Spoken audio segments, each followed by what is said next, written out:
दोस्तों, आपको मुश्किल वक्त जीना सिखा देता है। आसान रास्ते कभी भी बड़ी मंजिल तक नहीं जाते। आप जितना वक्त आसानियाँ तलाश करने में गुजार देते हैं, उतनी वक्त में बड़ी से बड़ी मुश्किल को भी अबूर किया जा सकता है। हम अपना ज़्यादा वक्त ये सोचने में गुजार देते हैं कि ये काम बहुत मुश्किल है और इसे करना मुमकिन नहीं है। जितना टफ टास्क हम करते हैं, हमारे दिमाग के खुलिये इतने ही ज़्यादा एक्टिव हो जाते हैं। जब कोई मशीन तैयार की जाती है तो उसका मैक्सिमम शॉक चेक किया जाता है।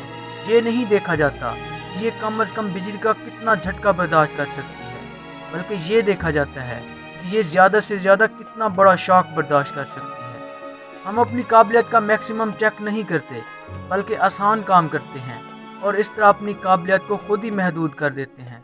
हम अपनी सोच पर खुद ही ताले लगा देते हैं, अपने जिस्म को खुद ही आसान काम करने का आदी बनाते हैं। इस ज़िंदगी में जब कभी किसी मुश्किल का सामना करना पड़ता है तो हम हार जाते हैं, और हार जाने की वजह ये नहीं होती कि हमारे अंदर काबिलियत या सलाहियत नहीं थी, बल्कि हार हमारा मुकद्दर इस वजह से बनती है कि हमने खुद को इस जंग के लिए तैयार ही नहीं किया था, प्रैक्टिस ही नहीं की थी।